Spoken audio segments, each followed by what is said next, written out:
Maxwell Grant stood at the edge of the courthouse, his heart pounding with anticipation. Today wasn't just another legal battle. It was the culmination of everything he had fought for, everything that had defined his life for the past few months. He had never imagined his fight against the HOA would take him this far. But here he was, standing on the brink of victory or defeat. As he entered the cold, sterile courtroom, the weight of the decision ahead hung in the air. This was more than just about a driveway. This was about his right to live freely, to be heard, and to reclaim control of his own life. Could he win, or would the system crush him like so many before? The silence in the room was deafening as the final showdown began.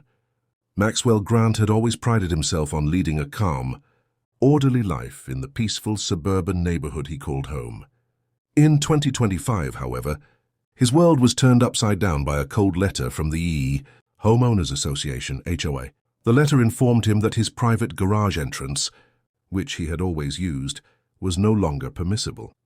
He was required to join a shared driveway with the rest of the residents, effectively taking away his personal space. At first, Maxwell felt an almost surreal sense of disbelief. Could they really do this? After all, he had poured his time, money, and effort into making this house his sanctuary. As the reality of the situation sank in, the shock began to morph into a simmering anger. How dare the HOA dictate how he could live on his own property?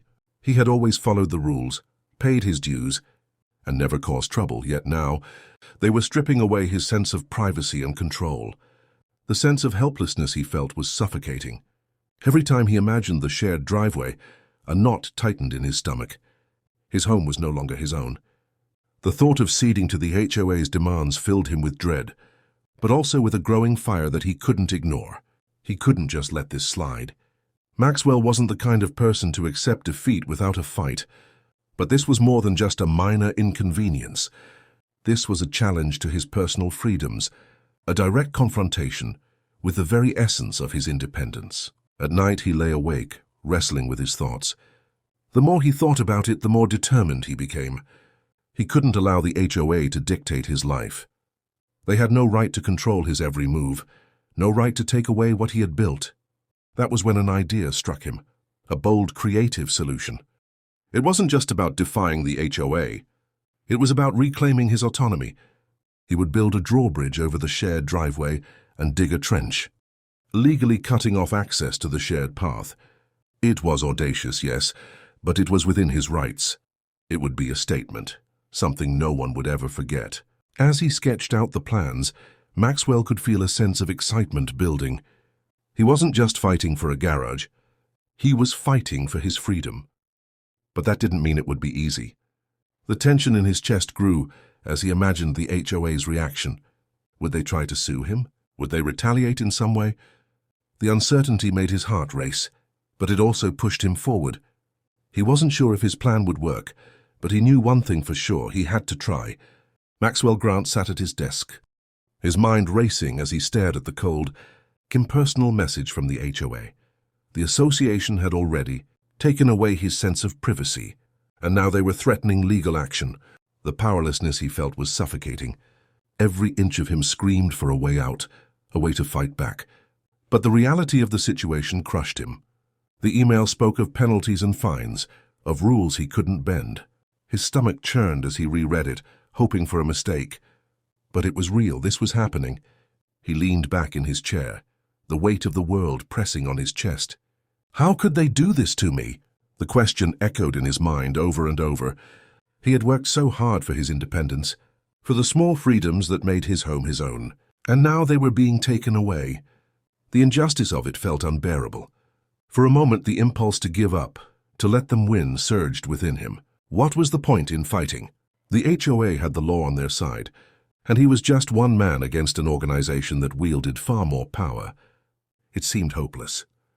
But then something shifted. The bitterness of defeat was replaced by a spark, a feeling of determination that he hadn't felt in days. He wasn't ready to back down, not yet. Maxwell stood up, pacing around the room, his thoughts racing. This wasn't just about a garage anymore. It was about principle, about standing up for what was right. He couldn't let them break him. There had to be a way out, a way to win this. Maxwell sat back down and began typing furiously. He was going to fight back, but this time he would be strategic. He couldn't afford to make the same mistake as before. He had to outsmart them. Maybe the HOA had the law on their side, but he had something just as powerful, his intellect. He would find a way to exploit the loopholes, to use their own rules against them. The pressure of the situation was intense, but it sparked something in him, hope. With every word he typed, Maxwell's resolve grew stronger. He wasn't just sending an email. He was taking a stand. He wasn't going to let the HOA control his life. He wouldn't let them dictate how he lived. When he finally hit send, Maxwell felt a wave of exhaustion, but also an unexpected sense of relief. He had done something. For the first time in days, he felt in control. He wasn't sure what the future would hold, but he knew one thing. He had taken the first step toward reclaiming his freedom. Maxwell sat in the dim light of his office, his gaze fixed on the latest letter from the HOA. Every word seemed to mock him, each sentence driving a dagger deeper into the pit of his stomach. The situation had escalated so quickly. What started as a simple desire to protect his privacy had turned into an all-out battle. The HOA's threats had become personal, and now it seemed they had every intention of seeing him fail. He felt like the walls were closing in around him, his every move watched, every decision scrutinized. As he reread the letter, a wave of frustration surged through him. It was like everything he stood for was being attacked. His home, his sanctuary, was no longer his own. It had become a battleground, and Maxwell wasn't sure how much longer he could keep up the fight. He had spent countless hours planning his defense, working out the legal details, but now doubts clouded his mind. Was this worth it? Was it worth risking everything for a principle that might be so easily shattered by a few legal technicalities? His heart was heavy, and his thoughts were a whirlwind of indecision, but then something inside him shifted. Maxwell took a deep breath, feeling the weight of his thoughts settle in his chest. He couldn't back down, not now. This wasn't just about a garage or a driveway anymore. It was about his rights, his autonomy, his future. The fear that had held him captive for so long began to dissipate, replaced by a quiet resolve. He wasn't going to let the HOA take everything from him. He wasn't going to let fear dictate his future. With newfound clarity, Maxwell got up from his desk and walked to the window. He looked out over his property, taking in the sight of his home, the one place in the world where he had felt safe. This was it.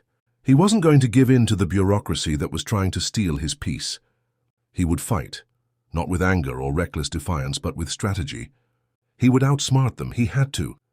The next day, Maxwell made a decision.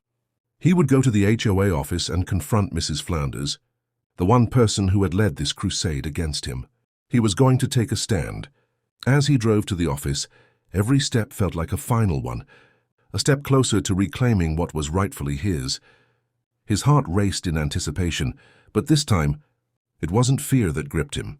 It was hope. The hope that this was the moment when everything changed. When Maxwell walked into the sleek office lobby, he could feel the tension building.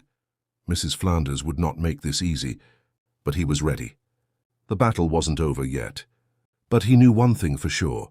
No matter the outcome, he had taken control of his own fate. Maxwell Grant sat at his desk, staring at the letter from the HOA that had started it all. His thoughts were a whirlwind of doubt and frustration. The words on the page had begun to blur together, each one feeling like an assault on everything he had built. The simple dream of privacy had turned into a battlefield, with the HOA determined to take it all away. He had tried so hard to make this work, to find a way to live without interference, but now it seemed like nothing was within his control. For days he had questioned his decision to fight. Was it worth it? Was it worth the endless stress, the sleepless nights, the gnawing fear that he might lose everything? He had always believed in standing up for his rights, but now the cost of that belief was clearer than ever. Maybe it's too late, Maxwell thought. Maybe I'm fighting a battle I can't win. Yet despite the overwhelming doubts, something kept him from giving up. It wasn't just about the garage anymore. It was about freedom. It was about not letting others control his life. He had come too far to retreat now. Taking a deep breath, he stood up from his desk. The room felt smaller now, stifling, as if the very walls were closing in on him. He could hear his heartbeat in his ears, but there was a clarity in the air now. He was going to fight this. He had to. The following day, he stood outside the HOA office, his mind racing. As he walked in, the sterile atmosphere of the building felt even more oppressive. The receptionist barely acknowledged him as he approached. "I'm here to see Mrs. Flanders," he said, trying to steady his voice. He had made this decision. Now there was no turning back. Mrs. Flanders met him in the conference room, her eyes cold and assessing. The conversation started with her usual tactics: threats, accusations, and a near promise of defeat. Her voice was unyielding, each word landing like a punch.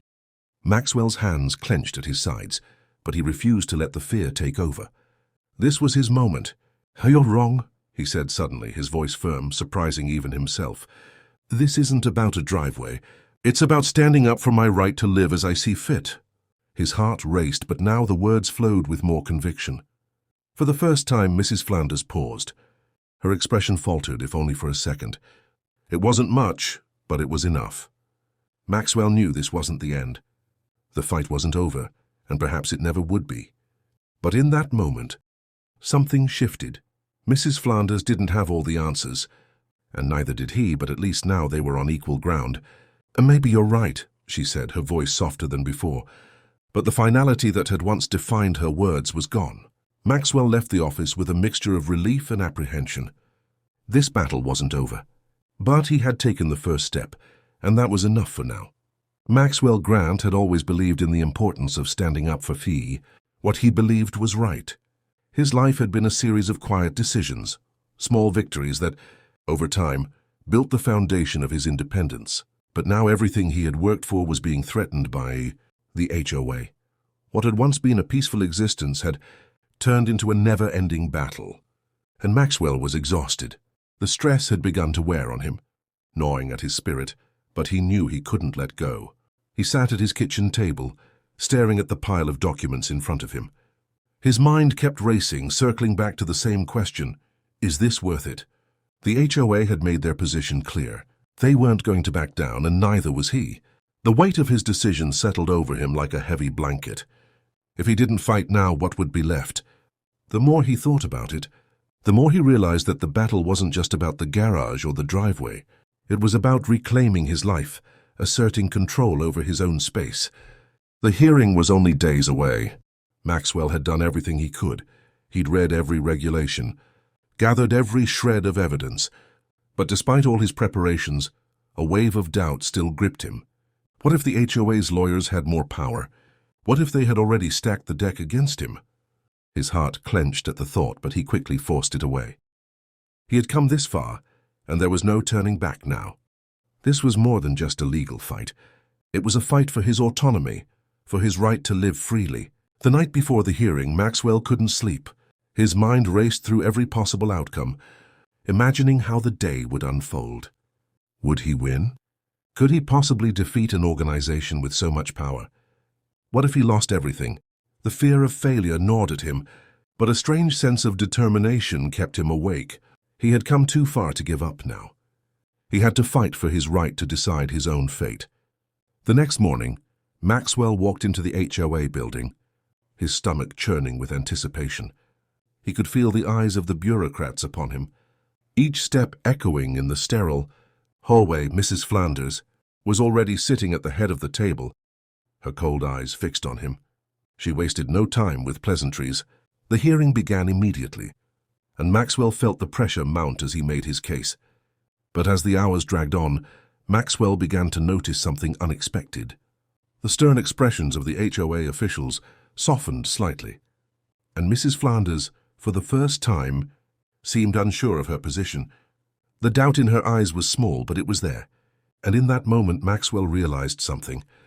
He wasn't alone in this fight. The odds were still stacked against him, but this was no longer just his battle.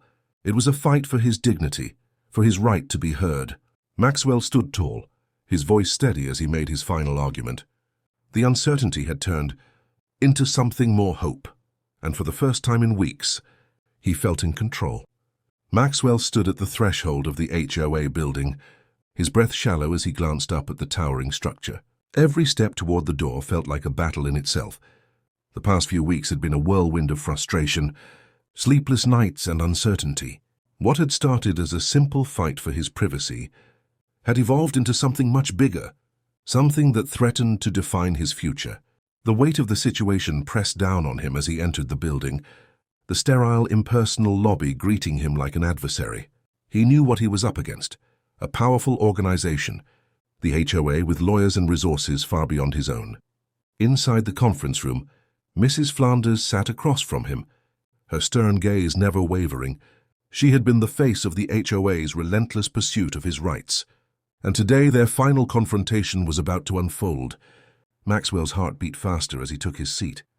The walls felt as if they were closing in on him. His mind raced. Could he really win this? Or would he lose everything? His fear swirled within him like a storm, threatening to drown him. The hearing began with Mrs. Flanders, launching into her well-rehearsed accusations. Every word she spoke was carefully chosen to discredit him, to paint him as the villain in this fight. But as her words washed over him, Maxwell realized something. He wasn't just fighting for his property anymore. This was about something much deeper. It was about standing up for his right to live without being dictated to. "I've listened to your arguments, Mrs. Flanders," Maxwell said, his voice steady but full of conviction. "But I'm not backing down. This is my right, and I'm going to fight for it no matter what you throw at me." For a brief moment, Mrs. Flanders' expression faltered. Her eyes narrowed, but there was a slight hesitation in her demeanor, something he hadn't seen before. For a fleeting second, Maxwell wondered if he had struck a nerve. But then she regained her composure, her voice colder than ever. "You're playing a dangerous game." "Mr. Grant," she replied, her words laced with a threat that made Maxwell's blood run cold. "This won't end the way you think it will." Maxwell's stomach twisted with anxiety, but he pushed it aside. He couldn't let fear control him now. The more she tried to intimidate him, the more determined he became. In the next few minutes, something unexpected happened. As the argument wore on, Maxwell found an opening. Mrs. Flanders, typically so unyielding, had let her guard slip for just a moment. It was a small thing, almost imperceptible, but to Maxwell it was everything. Her tone softened just a little, and in that brief moment he saw a crack in the armor. "I'm not afraid of you." "Mrs. Flanders," Maxwell said, his voice rising with newfound confidence, "I'm not backing down. This fight is mine, and I'm going to win it." Her gaze held his for a long moment, and for the first time Maxwell saw something: uncertainty. Respect? It didn't matter. He had struck the first real blow. The battle wasn't over, but this was the beginning of the end. Maxwell Grant stood at the edge of the courthouse, feeling the cold weight of the moment pressing down on him. The world around him seemed distant, as though the bustling street and the hum of traffic had faded into a blur. This wasn't just another day. It was the culmination of months of fear, frustration, and unwavering determination. The fight against the HOA had consumed him, draining him of both his energy and his peace of mind. But now, as he stood there, ready to face what was coming, Maxwell knew there was no turning back. Inside the courthouse, the cold, impersonal air wrapped around him. He passed the empty benches and marble pillars, each step echoing in the stillness. The fear that had gnawed at him for so long still lingered, but it had become something different now, something sharper, more focused. It wasn't just about the driveway anymore. It was about his right to exist freely, to live on his terms. It was a battle for his dignity, a fight against a system that had dismissed him at every turn. When Maxwell entered the courtroom, Mrs. Flanders was already seated, her cold gaze fixed on him. She was the embodiment of everything he had been fighting against. Her calculating eyes seemed to pierce through him, but Maxwell held his ground. He had prepared for this.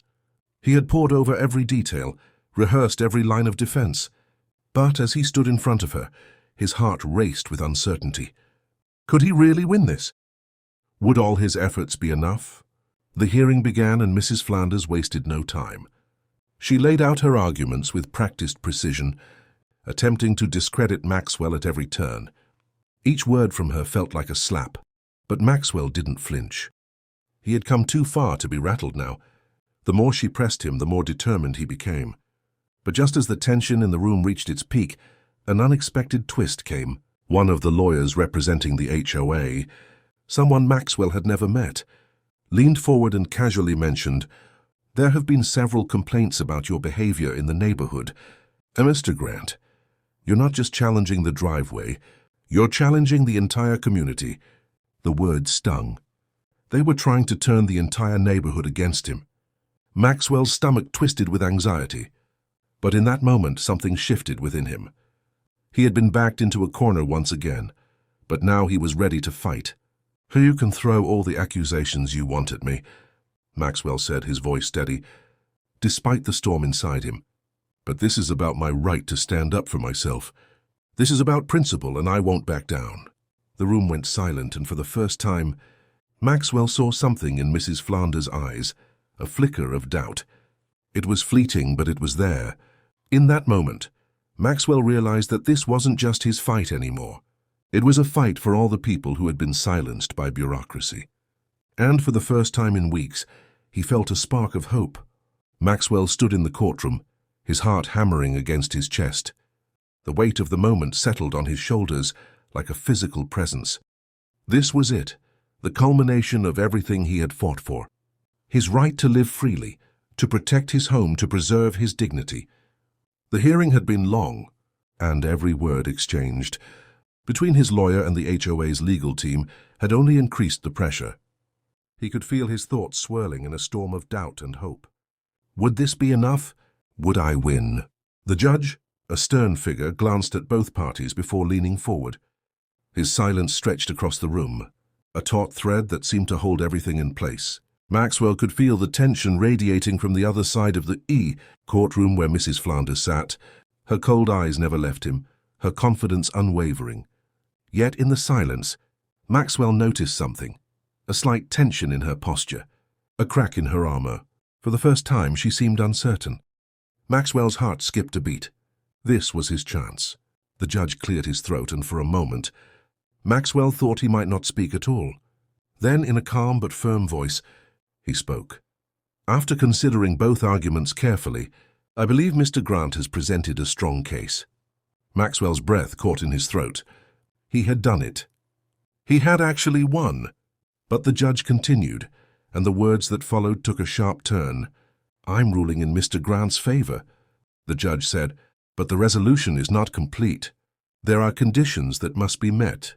The HOA will need to work with Mr. Grant to find a reasonable compromise that addresses both his needs and the community's." Maxwell's joy was short-lived. The victory felt incomplete, bittersweet. He had won, yes, but there was still so much to do. The weight of the fight still lay heavy on him. The judge's ruling wasn't the end, but a beginning, a starting point for the next stage of the battle. As the courtroom emptied, Maxwell walked out into the hall, his steps slow but purposeful. The overwhelming rush of emotions slowly gave way to a quieter sense of relief. He had fought. He had stood his ground, and though the fight was far from over, he had taken the first real step toward reclaiming his life. The road ahead was uncertain, but for the first time in a long while, Maxwell felt a flicker of hope. It was a fragile thing, but it was real. He wasn't alone in this fight, not anymore.